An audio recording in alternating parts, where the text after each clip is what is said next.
not anymore. What's poppin', Geek? What's good, man? Nothing much. Chillin'. Who are you? I am Jay Brookinz. What did Jay Brookinz do today? Dropped the album about smoking weed.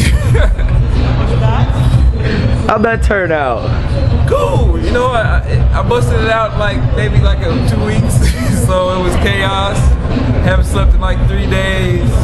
Had to make a crazy deadline because Geek wouldn't let me drop after 420. But you know, it is what it is. Got you. So what was the writing process like on this? Writing process? Yeah. Who? You. Dude, I was just chilling with Greg. He was making his joint. I was feeling the beat, and I just started rapping in my head. So I was like, fuck it, I'm gonna get on this track and say something. Well, no, I wasn't even talking about that, but yeah. What inspired Brookinz to rap again? What brought that out this time? A mix of being blown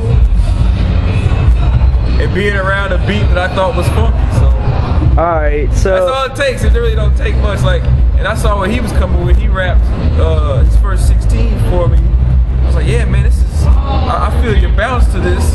I was like, so I just start, I guess I just start mouthing words. Like I'm not even making no sense, and like those words becomes, bars. And I was like, I'd do a 16.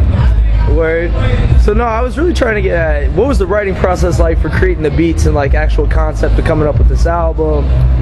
Yeah, it all started with the Oreo joint, I believe. I sampled a local funk band from the early 70s, and I was like, dude, I really like the sound. I want to make a whole album. Like, I'm big on themes anyway, but I want to make a whole album with this kind of sound and just like give it a theme and put that shit out. And it just so happened to be close to 420, so I was just like, okay, let's just talk about 420, let's talk about that culture.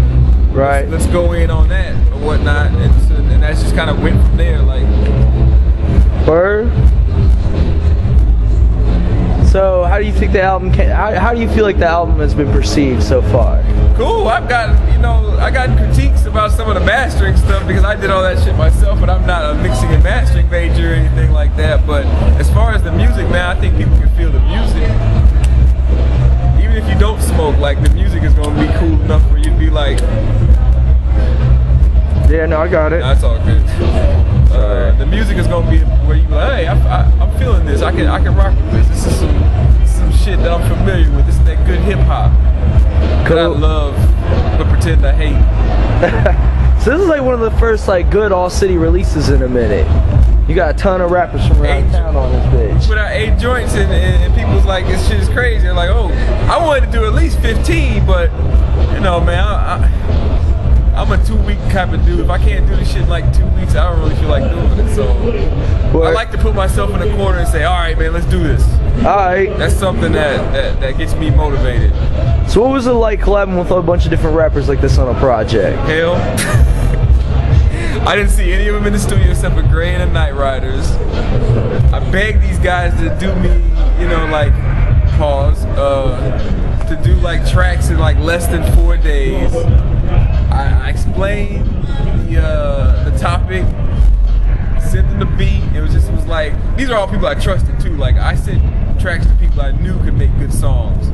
And I trusted that they would make good songs, and they came through because, that's just what they do. Like, I reached out to some of the best this city has to offer. You know what I mean? That was my process. There's one thing you could change on the album and do differently, what would it be? Shoot, get that mug remastered, get a couple extra people on it and put it back out again. Gotcha. Not next 420, just probably the next couple months or a month or so. Word. I think we got good music, man. I mean, from the response to the Oreo track alone, like, that shit was bananas. Yeah, what do you think is good? I put it as one of my top 5 smoking songs of all time. I mean, you can disagree with me if you want, but that's just how I feel.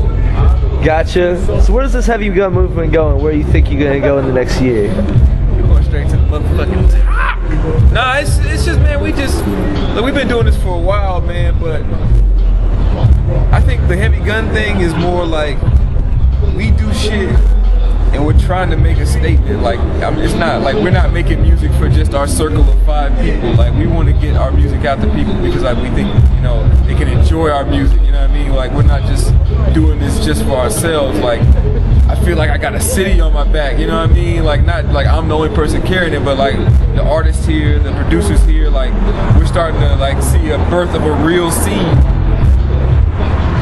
Word. Heavy Gun blog is the shit. Any other parting words? That's it. Heavy Gun, man, all day. If it's got Heavy Gun's name attached to it, it's gonna be something worth your while. And people slept on us for a long time, man, but I think the slumber's over, and people are really starting to pay attention to everything we do now, so that's pretty cool. Word. And because the man behind the camera is a fucking Jew, he hates black people, he whips us like slaves, he makes us do all this work. Nah, he doesn't do that. He's a nice guy. He's a big softy. I'm cutting it now.